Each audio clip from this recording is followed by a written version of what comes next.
Oh, hey folks, elder law care attorney Patrick Kelleher coming to you from elderlawcare.com. Folks, today's video, we're going to talk about the Massachusetts Circuit Breaker Credit. What in the world is the Circuit Breaker Credit? That is what the Massachusetts legislature calls a tax credit given to Massachusetts residents who qualify, who are of age, and under a certain annual income level or threshold. They can get a tax credit on your personal income tax return, right? So let's talk about the rules of engagement. Do you qualify? Are you eligible for the Massachusetts Circuit Breaker Credit? Let's find out, folks. Massachusetts Circuit Breaker law. Income tax credit, okay? That's typically your 1040 income tax return, okay? I put over here on our design board the eligibility requirements. Well, so let's go through it. Number one, you need to be a Massachusetts resident to qualify for the Circuit Breaker Credit. Also, you need to be of age, 65 years of age or older. Right here, guys.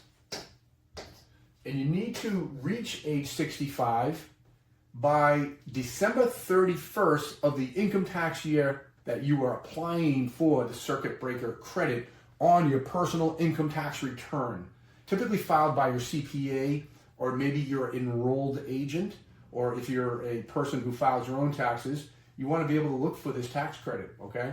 Also, you need to occupy your principal residence, okay? The tax credit is related to the expenses that you incur on your principal residence as a homeowner, okay? You need to occupy your principal residence as a homeowner. But guess what? What if you no longer own a home? What if you rent? Are you eligible? Answer is maybe. They have a renter's provision as well. So long as you occupy as a renter, that is also considered your personal residence. Also, you must complete and file your Schedule CB. There's actually a tax form by the Massachusetts Department of Revenue. If you look at it, I reviewed it, it's called the Circuit Breaker form, and they call it the CB. Schedule CB is a specific standalone form that has to be filed as a schedule with your income tax return, on your personal income tax return, okay? And it has to be filed within 3 years. There's a deadline. Within 3 years of the year that you're looking for that tax credit, okay? All right, folks, let's look at some other very important criteria as well with the Circuit Breaker Credit, right here. Maximum credit, maximum $2,730 in tax year 2024. Look for the 2025 numbers, and I did not see them released as of yet. These are the most recent numbers, all right? How would that work? Well, if you qualify, the maximum credit you can get would be that $2,730, and from my understanding, that would be deducted from your annual income, and that may put you in a more favorable tax bracket, in essence paying less income taxes, okay? This is very important right here, folks, as far as the eligibility, okay? So don't get too excited yet.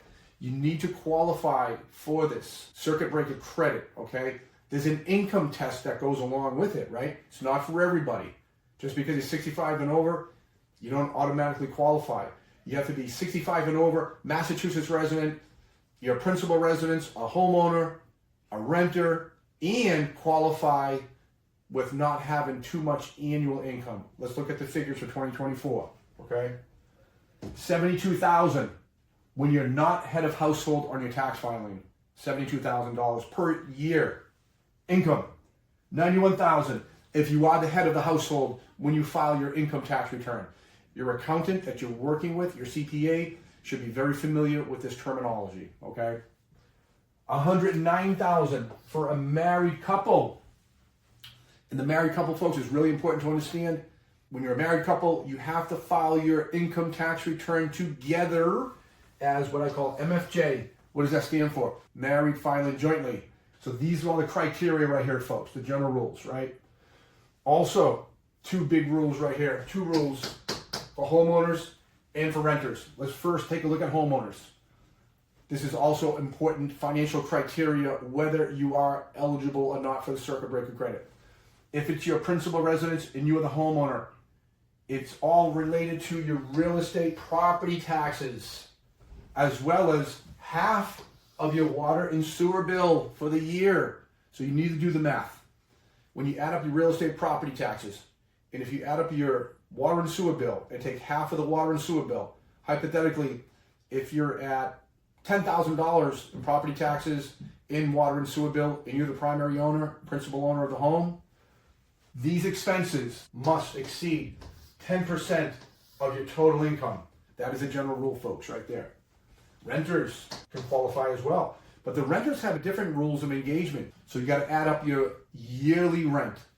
And if 25% of your rent exceeds 10% of your annual income, you also would be eligible for the Massachusetts circuit breaker tax credit, right? Let's do an example. If you pay $30,000 a year in rent, right? 25% of $30,000 with my mathematical calculation would be $7,500, right? That's $7,500 in rent must exceed 10% of your annual income. So you can run the numbers from there, folks, okay? Also, for homeowners, the assessed value of your home cannot exceed more than $1,172,000.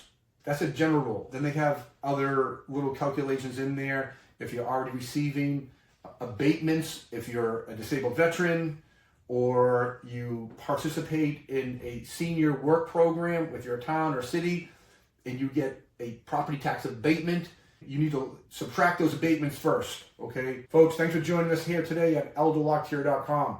We'll see you next time.